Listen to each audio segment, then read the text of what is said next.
Happy Thursday, and welcome to Techtober, the month where tech takes over. How's it going? How are you? What are you working on that excites you right now? What is going on? Hello, Mac. How's it going? Happy Thursday. So you just watched Gerald Undun's video on the A7 IV. The embargo lifted today, just like yesterday, the embargo lifted for a whole bunch of other stuff. And this week is just going to continue getting nuttier and nuttier. And we're not even halfway through the month. Well, I guess we're more than halfway through the month at this point. But yeah, wanted to chat about all the fun stuff that came out, all the fun stuff that is actually available now. And I want to talk about the Apple's event. I want to talk about the iPhones as well. I want to talk about the DJI chicken. I want to talk about Sony's new cameras, the new MacBooks, Google Pixel. If you want to talk about those, it was been a banger of a week for tech news, and including lights from Aperture. They announced a whole bunch of stuff this month. It's just really it's exciting. It's always exciting, and I love being part of this community that talks about and shares all the great stuff that is Techtober. Because it was definitely quiet, and I know that a lot of people that were in the tech space on YouTube, they were talking about how their views were down at the starting kind of May until now. So I'm pretty sure that a lot of their views, I would be curious to see if their views are still down or if they're kind of crushing it, as they would say on YouTube. What are your guys' thoughts? How have your views been overall in the last few months? Because I know that there was a big downward trend, and now there may be a little bit of a spike back up. Daniel, how's it going? I read your email. Thank you very much for that very, very thoughtful email that you sent regarding the Final Cut Pro course and your thoughts on it and everything that you suggested. It's really interesting because I need to delve a little bit deeper into it. I sent you an email back, and I want to chat about. I want to chat even with you guys here. Maybe we'll start that off right here at the beginning. Luis, Mr. Camera Junkie in the house. Hello, happy Thursday to you. But yeah, how about you? What has gotten you excited this month thus far in the tech space? What has come out recently that just made you question if you should buy something or not, if you should upgrade? Are you guys upgrading your computers? Are you guys upgrading any cameras? What are you guys doing before we get into the bulk of it?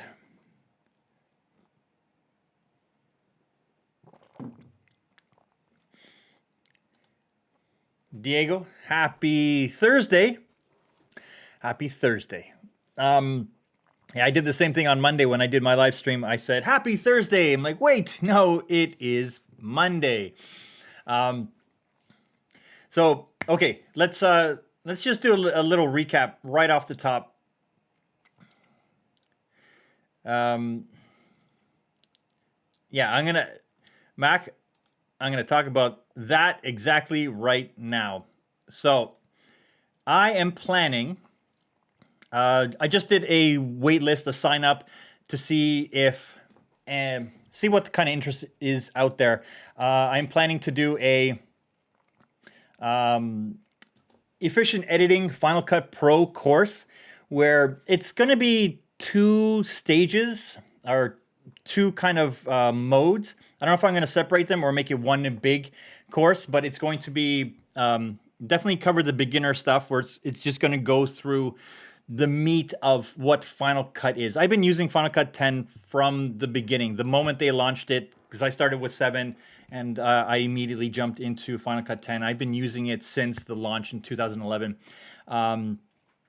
So I want to put together a very in-depth course that shares all the things that I learned, all the things that I've learned to speed up the course, to speed up Final Cut, that really help you get from ingesting the footage to outputting, but still having a great product along the way, and speeding up and shortening that process from the ingest to the output.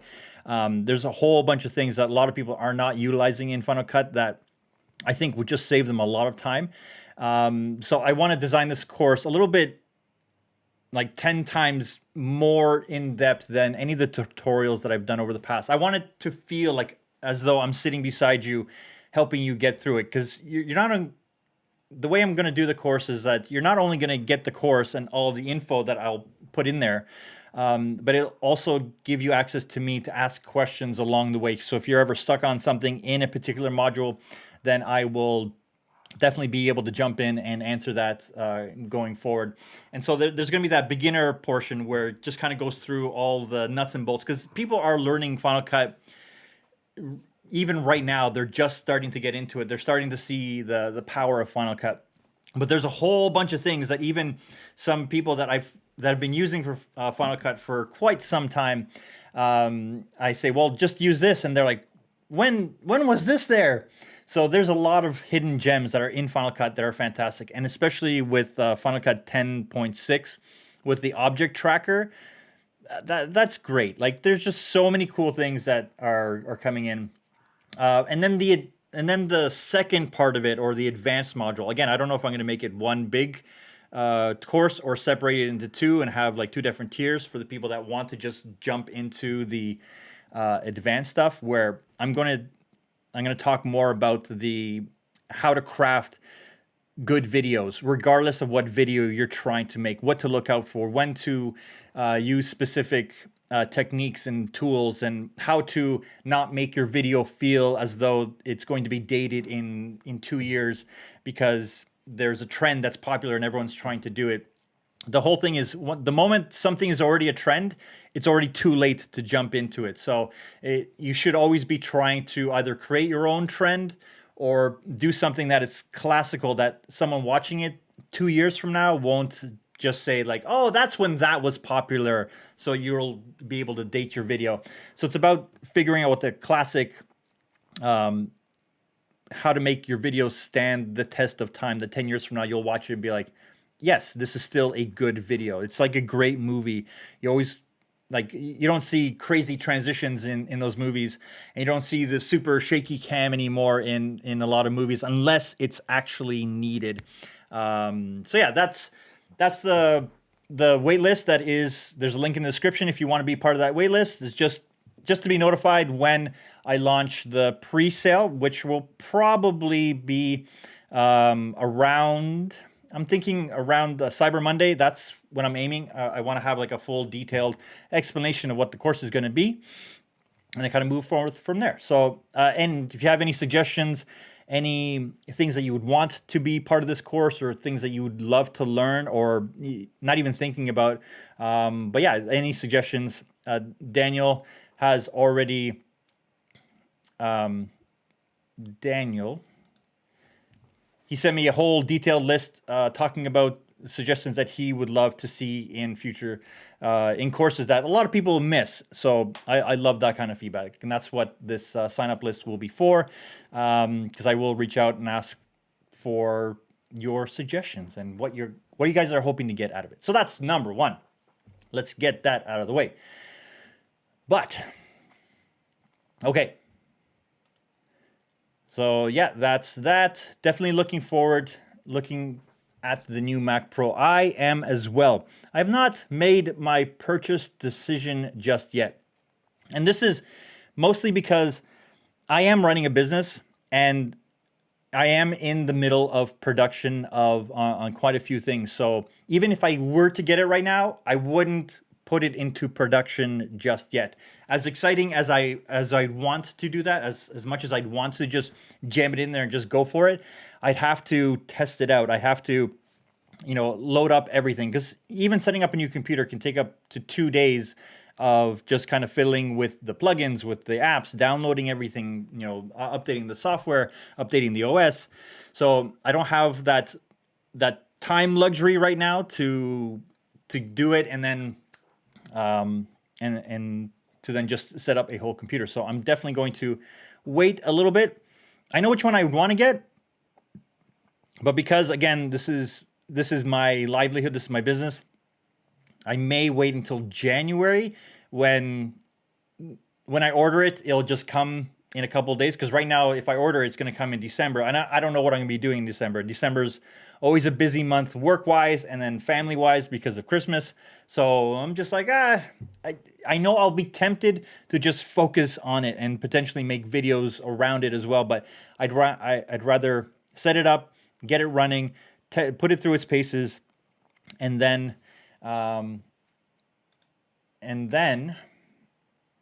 make my thoughts on it, make the thoughts video, like what I actually think, because it's the same thing I did with the M1 Mac. It was time for an update. We got our hands on it, we started playing with it, and the issues that rose up for us, I know that my use case is a little bit different than a lot of other people's, but wow, look at that. That's a thick boy. That's a thick ass boy. But yeah, So are you guys going to go for the Pro or the Max or the Pro Max or the MacBook Pro Max, ProBook Max? I don't know. It's I love their naming convention. It was definitely easy. Roger, hello. Happy Thursday to you. Never late to the party. You show up exactly when you intend to.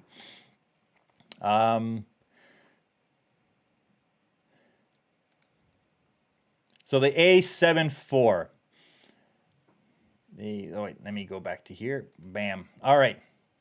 So the Sony just released their A7 IV. It's a higher megapixel camera. It's definitely interesting. But as a video professional, I would still lean towards the A7S III if I was to get any of the Sony cameras. It would be nicer for photos, but I definitely like the Canon photos and the ergonomics as a camera. I would actually probably get the FX3, the FX3, yeah, the A7S, but different body. I would get that one because of all the more video specs and features that I actually like about that. So I would still lean towards that. Can you reveal the method you'll be using? Pre-dum. Not exactly sure what you're asking. Can you expand on that? Oh, wait. The course, pre-recorded lessons on various levels, cohort-based for support. Yes, there you go. Yeah, so it's going to be a lot of pre-recorded lessons. I thought about putting up more tutorials onto YouTube, but I found that because they're so driven by the algorithm and keeping people's attention, and you have to make them a little bit faster, and like I found that I made those tutorials way too fast, and I want to actually slow it down and be very methodical about make it as close to you sitting beside me walking through Final Cut Pro and really understanding how awesome this tool is and how to speed up the entire process. And then also about the decisions you're making. That would be the advanced part where I would talk about all the tools and the tricks to use when you're editing. Like for instance, when you're done an edit, to flip the entire edit and then watch it that way, because that's one quick way to watch the edit as though you're watching it for the first time. And so many things pop out as wrong in that moment that you're like, oh, that just doesn't feel right. That doesn't feel right, because your brain is already expecting something. And I know that a lot of editors, they'll watch their edit over and over and over again. But it's when you watch your edit over and over again, it's like saying the same word over and over again. You just stop paying attention to the actual word and it just starts to sound weird. And so there's another thing that happens where people, when they're watching their edit, they look at the timeline instead of watching the actual screen. So by flipping the image, everything is new and fresh to your brain. So there's a pro tip right off the bat. A reason for you to sign up to the wait list. Yes. Okay. Aladdin, hello. Happy Thursday. You heard me speak about loving some companies last time, like Apple, and you said that you won't work for oil companies. But what do you think about Apple? I don't know about that. I should look into that. I don't know about that. So yeah, I'll definitely look into that. But am I working with Apple? No. Do I buy Apple products? Yes, I will say. But I don't buy oil, so I don't have a gas car. It can't be perfect. All right. You are never late to the party. Just like I said to Roger, you always show up exactly when you want to, or when you're meant to. So what specs would I go for? All right, let's talk about the M1 Max here. So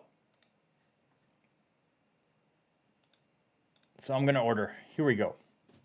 Well, I'm not gonna order. I'm not gonna order, but I'm gonna go through the specs that I would go. So this is what I'm excited for as a video professional, going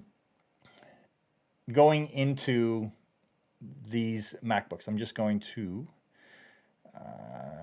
It's gonna turn it off. Okay. So for me, I'm gonna go with the 16-inch. These computers are almost identical between the two. Just the top, just a bigger screen. I like a bigger screen because I just like overall bigger screen. Especially because it's an HDR monitor, I'll be able to kind of validate HDR footage on set if I need it. So definitely go with space gray. And the other reason is be careful buying the base level because it's an 8-core and a 14-core GPU. So just know that for $1,900, you're actually getting less computer overall. So you'd have to bump up, I think, to the next tier to $2,500 to get the 10-core. Let's see. So I'm gonna go to the 14-inch right now.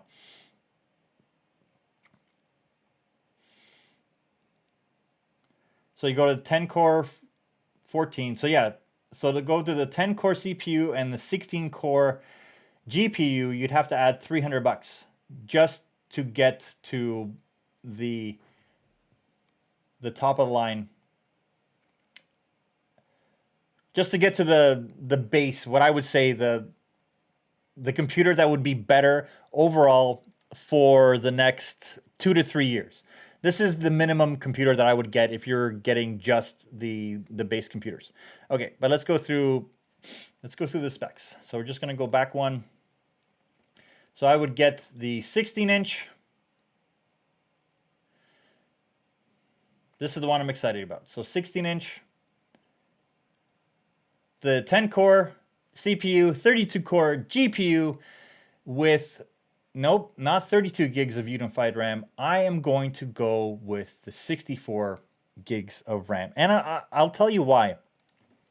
So the whole issue with the swap memory in the M1s, what people don't realize is that the M1 is really efficient in swapping the memory back and forth, but the power of the RAM is actually in the speed, the write read speed of the RAM compared to the SSD. The SSD is fast, but the RAM is 20 times faster, and it's built into right into the CPU. So any processes that you're doing, anything that's heavily intensive, especially video editing, large photos, Photoshop, the speed at which you can open files and it can load them up into the RAM and work with them just in there is 20 times faster than you would be able to get through it working with the swap memory on the SSD. And also, if you're using Chrome mostly, Chrome, I found out later, is actually, its default is to use the swap memory. It loads all its pages onto the SSD because it knows it doesn't need to store all that information as fast or access it as fast as necessary, but it can load many, many, many more tabs doing it that way. So they use that as their way to kind of cheat efficiency. But if you had 64 gigs of unified RAM, I'm not saying that you need that, but if you're using Photoshop and Final Cut, like all those things, like if you've ever had a moment when you're editing your 4K footage and you're waiting for the mouse to move or you're waiting for that change to happen, if you're doing any kind of After Effects work or Photoshop where you're trying to erase something and you erase and then the eraser happens, like all those things are what the RAM will be able to will help with. Because I don't know if you've set up your Photoshop where you're using a cache disk. It's the same thing. Like the cache means that it's just caching it onto the hard drive because it asks you like which hard drive do you want, right?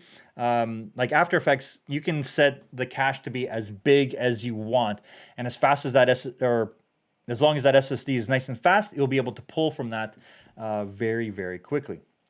All right, so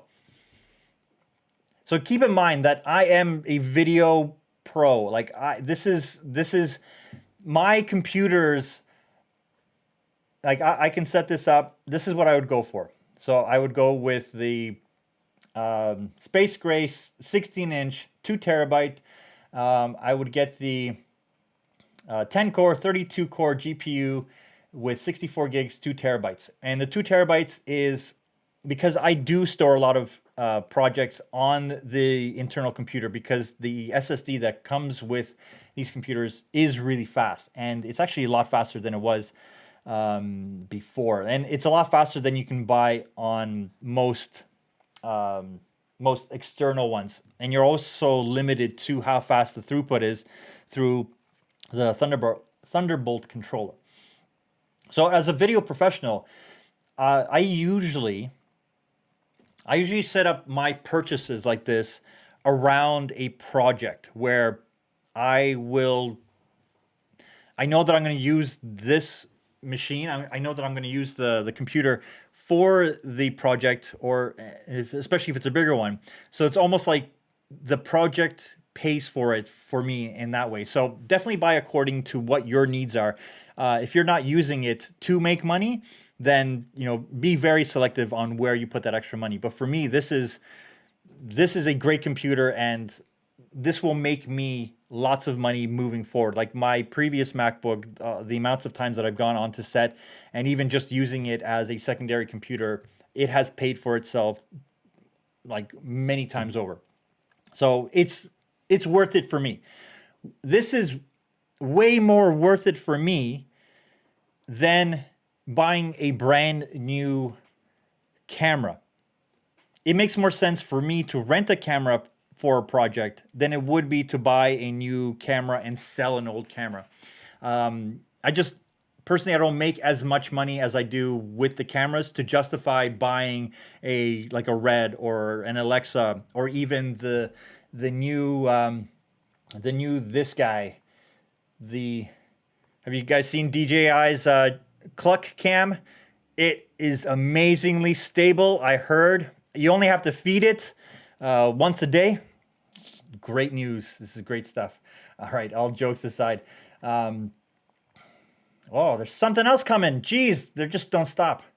Where is it? Professional. Here we go. Ground-based cinematography system. Like, can they make it sound more like a chicken?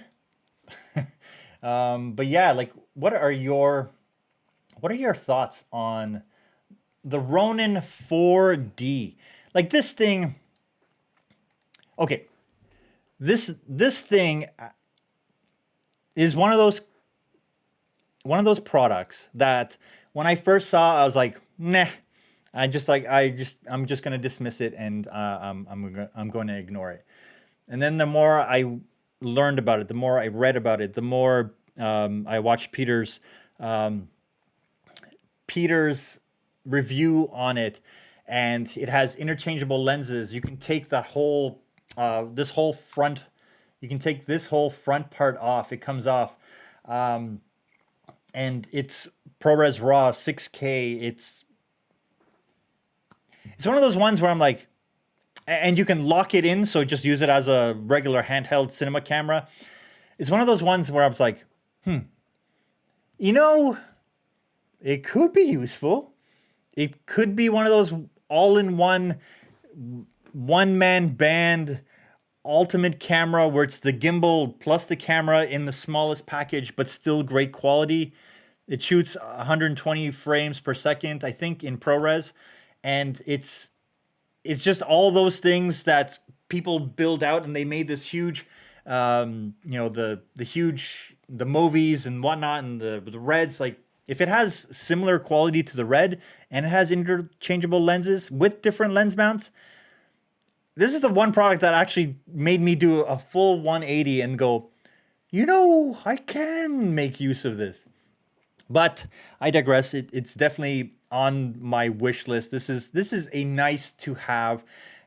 This is something I will definitely rent in the future when it becomes available for rent, and play with it and really try to validate it, because this is not something that I would probably want to show up on set with not knowing how to use it. So it's not one of those ones where I buy it and then just like run out and just start filming with it. It like that's not the kind of shooting that I do.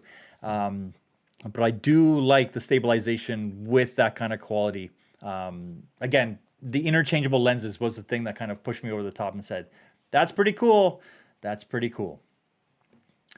So what are your thoughts on the Cluck cam, on the DJI ground-based cinematography system? Happy Thursday to you. Glad you can join us. What are your thoughts on this camera? I'm curious to know. So Luis wants to go with the Max, but the wallet won't allow it. Well, that depends. How long are you planning on keeping this computer? Because if you go Max, you probably could have it for 5 years and it would still be hella useful 2, 3, 4, 5 years from now. Like my MacBook, I maxed it out in 2017 and it's still performing well. Does it need an upgrade? Has the camera tech and the apps gotten to the point where it's starting to kind of show its age? And I lost myself. Am I still here? Hold on. All right. So I've been trying to use the Elgato Camlink, and it has failed on me twice. And I'm not even using it in 4K. That's interesting. That's interesting. I did 20 some odd live streams with the Blackmagic Ultra Studio 3G recorder, and it never failed on me. That's interesting. I literally had to unplug it from the computer and plug it back in. You have to get a bigger screen. Yes, I completely agree 100%.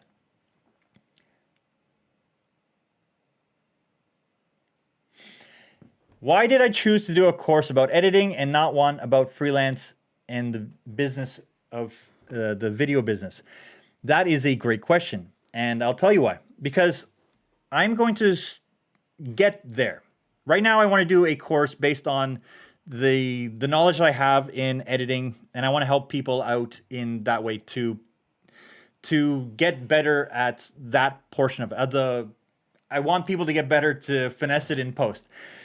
The freelance, the business thing, that's coming down the line.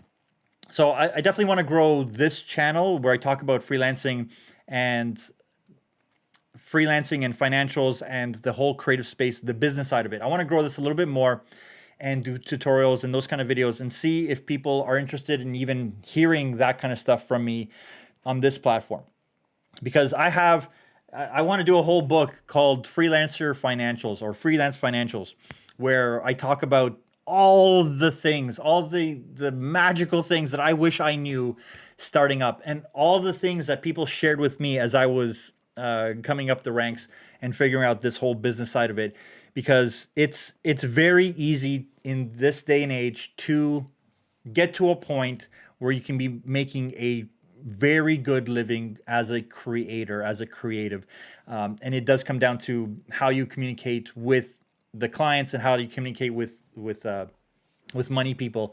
There's this whole thing about knowing how to talk to people that are coming to you, that want your services, and how to talk about money and how to instantly validate, can they pay for your services, and how to get them to say yes or no. Not necessarily about working with you, but yes, they are open to that kind of budget. Because I found that there's a lot of times I've had conversations with potential clients that was validating, and it got to a point where I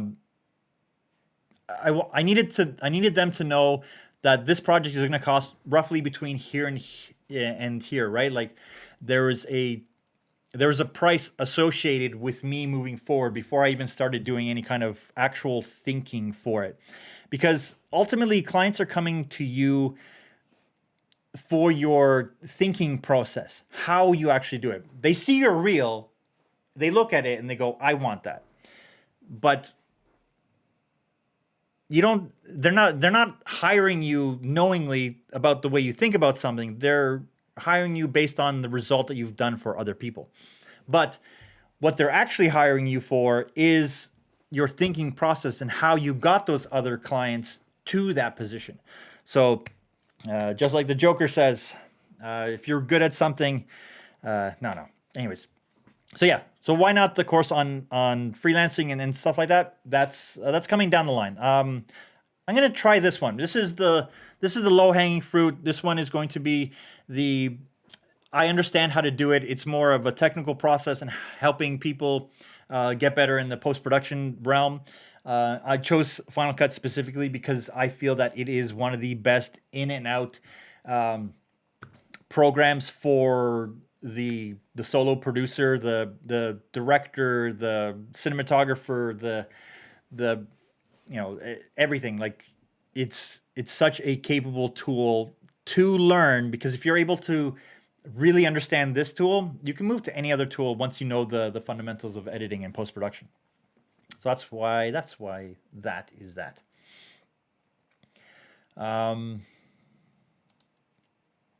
So the Ronin seems to be an amazing tool. If nothing else, it'll push the boundaries and maybe forces traditional camera makers to rethink a few things. That's similar to, like Tesla cars. That's similar to what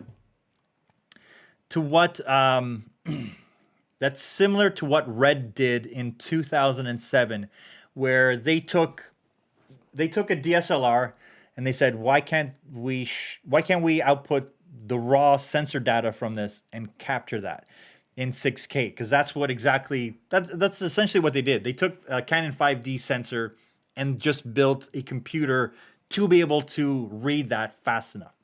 That was the thing that they added to it. And like all the other camera companies went like, you're crazy, HD is the only thing. Like it even took Alexa or Arri another 5 years before they got away from 2K square images and now are playing with much bigger sensors.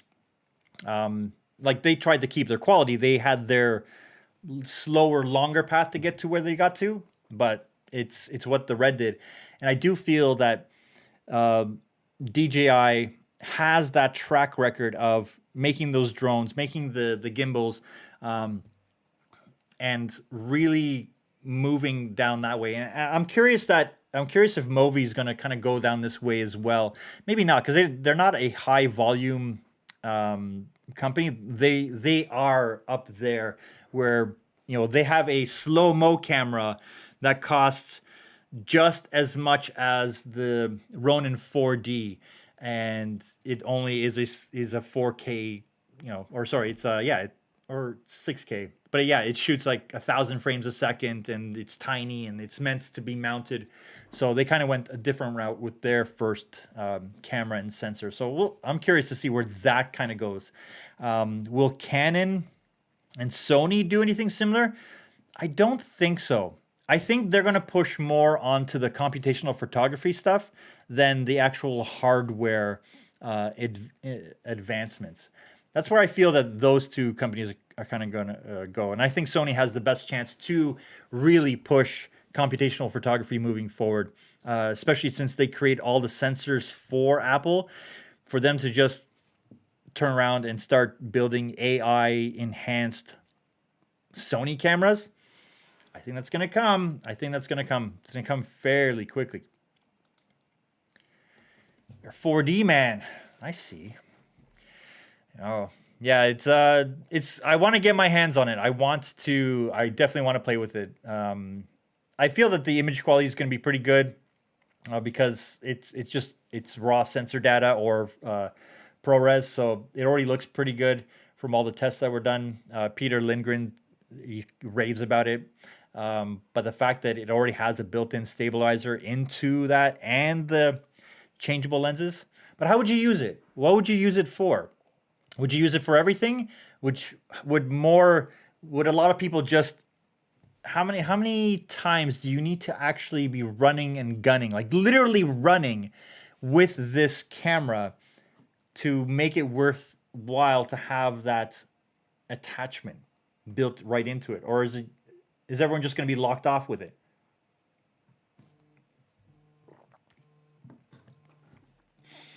I can't. But yeah, so other than that, there's a whole bunch of lights that were announced by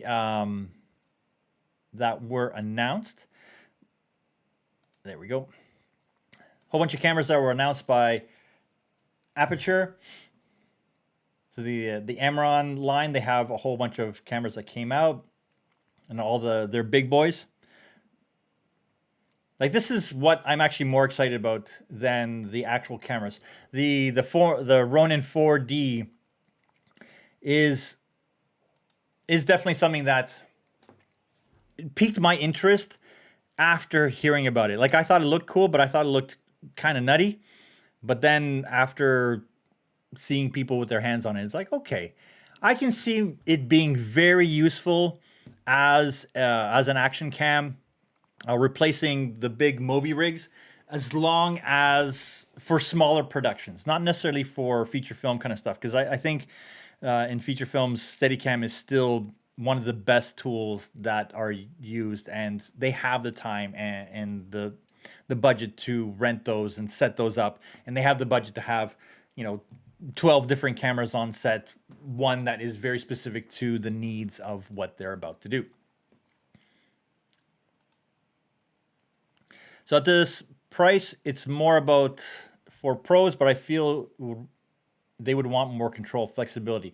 Now, yes, I think, I don't know if it falls into the pro line, because again, it's $7,000, so it kind of falls in line. The C200 or the C70 falls in that line. So it would be, if someone's in that place buying that kind of camera, because it's definitely not playing with in the red space, maybe the Komodo, but then by the time you pack everything out, like, you're talking like a $30,000 camera, because you have to buy the lenses, all the adapters, all the things, and it just becomes crazy.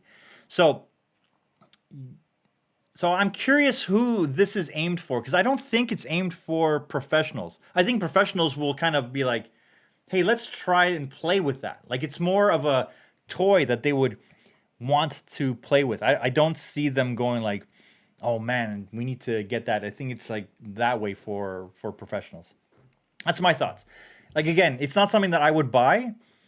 I would rent it for sure, but buying it, I don't know. I think a lot of rental houses will buy it and use it as one of their specialty things, and it will get validated over the next couple of years if it's something useful in that professional space. But I think a lot of intermediate creators, like, I would definitely fall into that, where I would, as a intermediate camera guy, I would like that, but I don't know if I'd use it for everything, because sometimes you just want to do handheld, and it's like, how would that work? Like, matte boxes and filters and whatnot, because you can't put on every lens, and it really works well with not necessarily cinema lenses, because then that would just become too heavy. But you can still put cinema lenses on that, but you can't use it with that. So it'd be like, how would that whole workflow go? Like, would you have to rig it out to have the manual follow focus? But then how would you take all that off? Like, would you have to have a whole separate thing? Like, how many components are you going to have in this whole setup to make it work? That's my question. You have the one setup, which they showed, but then what would it take to get this into a cinema level kind of quality? That's my question. Like, how far? Because I know I can put cinema lenses on this and build out the whole rig, and it's just the C200s, C300s, C500s. Those will all work in that really nicely. But that's how it's built, and that's how you use it. But if you wanted to use the gimbal part of it, then you have to take all that off, and that's Like, would you need two? How would you do that? How would that work? That's my big question. See, I was surprised that they didn't announce a Mac Mini with these processors and with this, and that makes me question: did they hold off on it because the new iMacs that they're planning to release, they're going to be, there's something in the iMacs that is also going to be in the Mac Minis that they didn't want to kind of tip their hand to. So that's my question. Like, why didn't they release the Mac Mini along with these MacBooks, like the same way that they did the M1s? What is it? Is there new ports? Is there something that is there that isn't, that they didn't want to be announced? That was the question. Like, is it how many ports there's going to be? Because it will kind of tip the hand at what they're going to start doing for the Pro lineup. Like, is the iMac Pro is essentially what they're going to be releasing? The iMac Max Pro or the iMac Pro Max Pro? It's just, their naming's weird. Or it's just going to be iMacs, because that name isn't already taken by some large format movie company. Hello, Kim. How's it going? Happy Thursday to you. I think it's made for a certain niche for sure.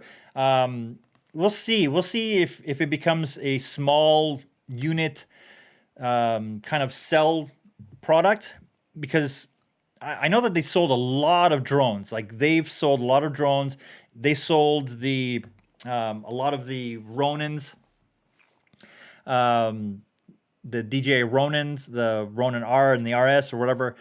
They sold a lot of those. But this is like, this is one of their most expensive products they've ever made, from what I can tell.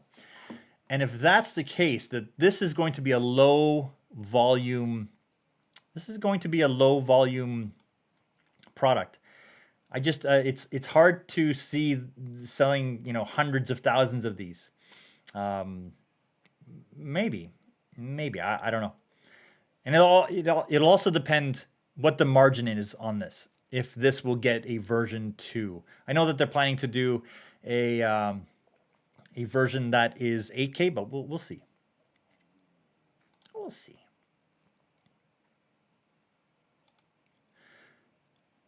First, production courses plus plugins, then setting up fast-paced portfolio, then business consulting. Maybe.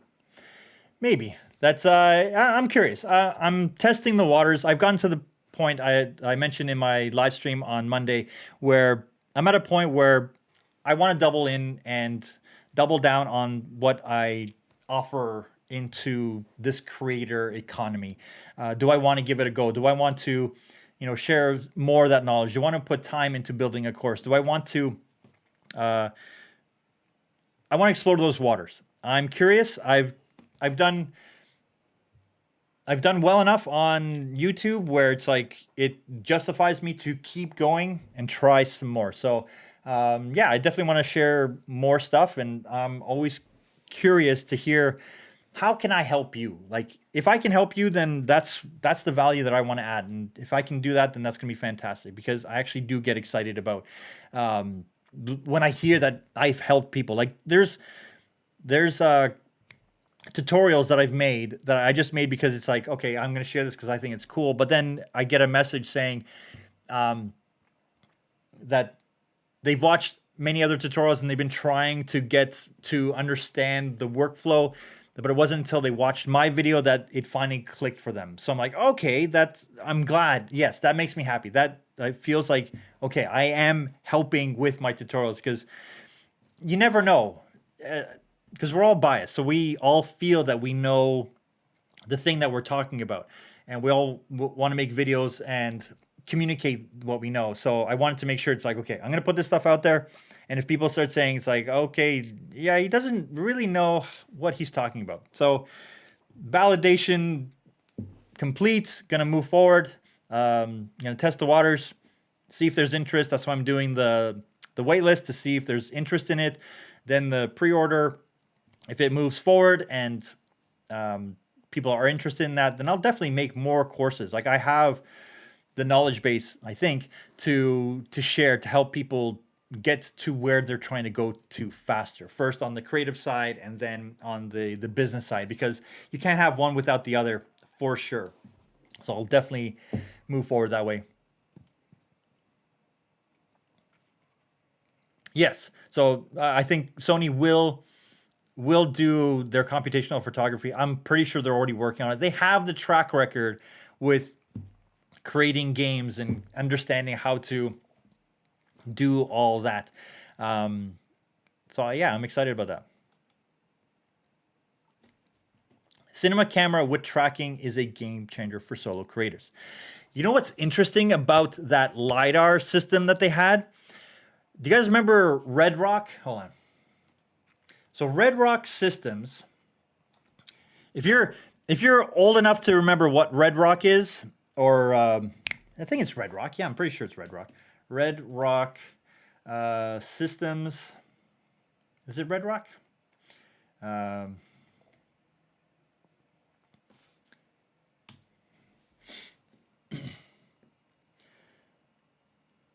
Red Rock Micro.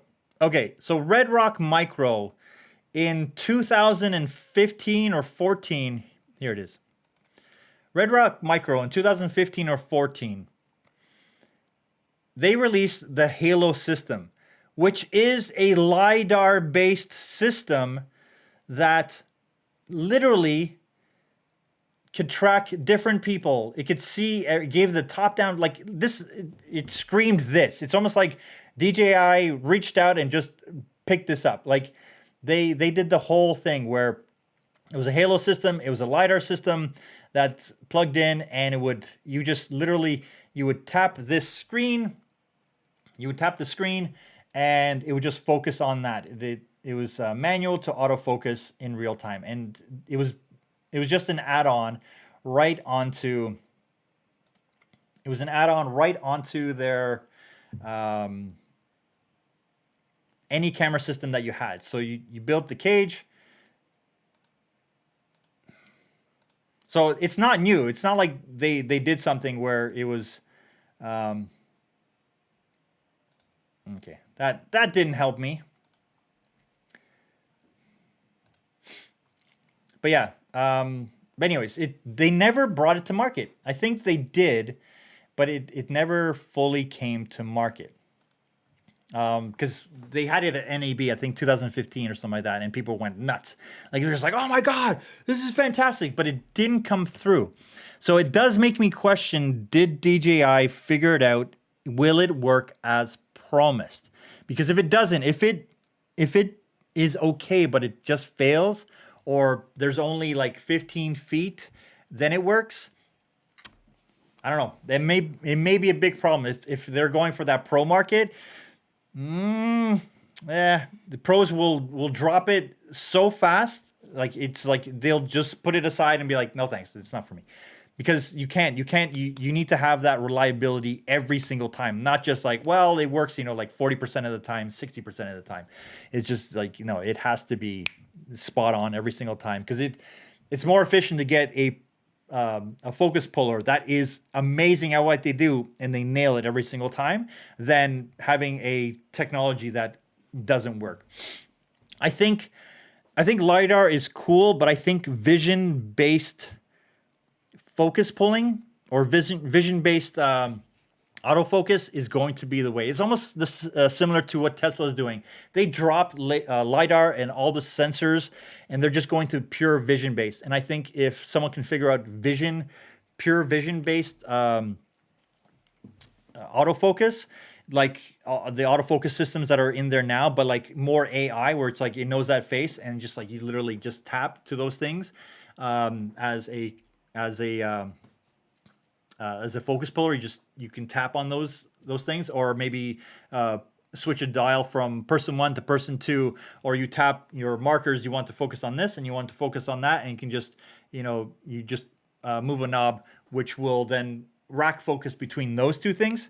That's going to be the winner, because then it doesn't matter how far something is away. You're not limited by LiDAR. And I think LiDAR, especially those small little components, they're only going to have a 30-foot maximum view ability. So those are my thoughts. Those are my thoughts on a technical level, because we looked into all that kind of stuff when we were building a lot of the holographic stuff, where we wanted to have interactivity from the viewer. But as soon as they kind of left the vicinity here, to give you kind of an idea, like, see this, that's what it looks at, but I don't think it was ever able to get that far out. I think it kind of branched in over here around the 15-20 foot mark, and then here was kind of like, it's close enough. But that's that. Josh, happy Thursday to you. Great video today, by the way. I think it was today. Yeah, I watched it today. But yeah, happy Thursday to you. See, I have the iPhone 13 Pro, but I haven't used Filmic Pro. This is more of a Happy Snaps camera to me, and I know I'll use this for pro shoots moving forward, where I need to grab a micro shot, because this is able to get in like super close to, if we didn't plan for a micro shot, or there's something that we just need to grab underwater because there's a fountain or something, where just there's that one-off case.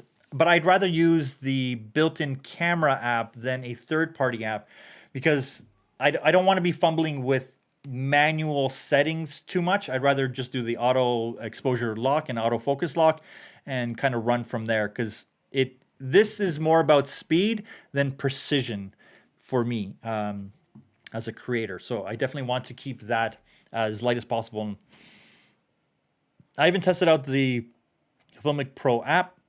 But if you guys have, let me know what your thoughts are. Should I test it out? Should I give it a go?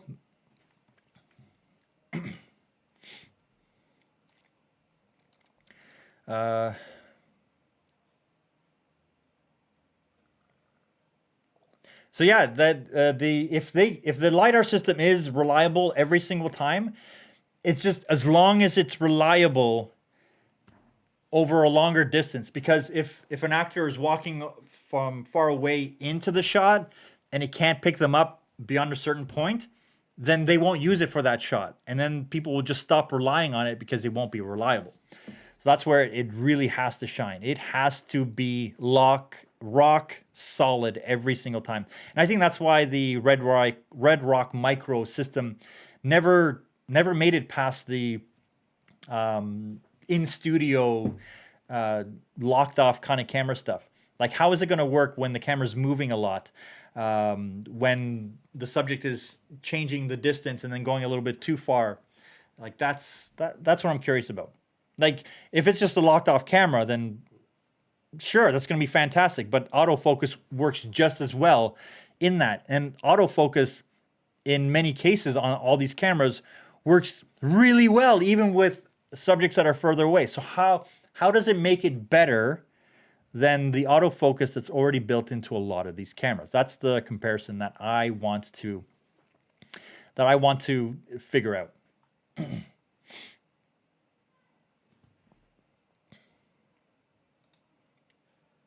Yes, it was. I agree. So the Ronin 4D looks amazing, but that price, you can get the Sony a7S III and the a7 IV. And I think those two cameras could be awesome combination. Yeah, you can get two cameras for that price with the lenses all built in into one price. So yeah, you definitely understand what you need to be doing with the equipment that you're going to be buying, and that's the important thing that we really need to understand. So you feel Apple will kill the market with a camera if they enter one? Yeah, if they're able to make a car, I'm pretty sure they're going to be able to make a full frame camera that is computationally grounded and just provides, like, Apple with their software should be able to make a cinema camera that will just rival anything that's out there. They just need a good sensor, and the rest will be software and the computer that runs this monster. I think that would be a great place for them to step into. But again, it would be a low volume product, and they're a consumer company, so they would only make something that would sell 100 million units. Like, you saw how fast they dropped a $350 HomePod the moment it stopped selling. They sold 100 million units of that thing, but they dropped it. So if it doesn't sell, but maybe they'll partner with Sony to build the software, and Sony will build the hardware. Like, they have that partnership, they have that ability.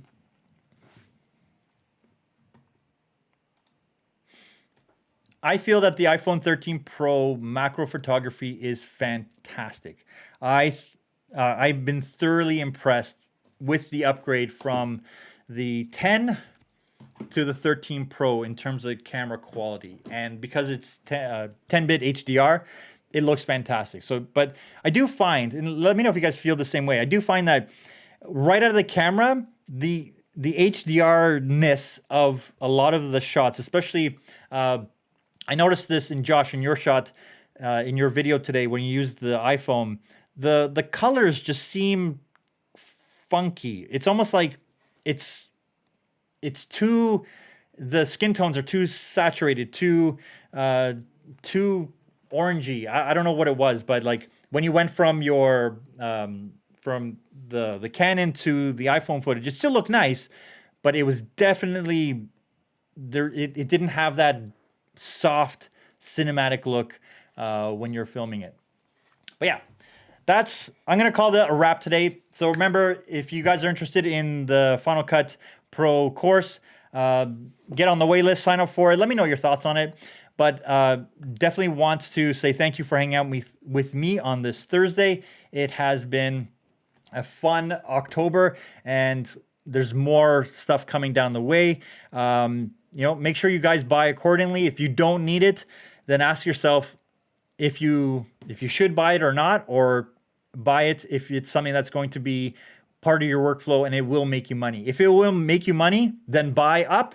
If it's something for your hobby, then make sure you buy accordingly. Otherwise, you guys have a fantastic Thursday. Have a fantastic weekend. I'll see you in the next video, and I will definitely see you on the next live stream. Bye for now.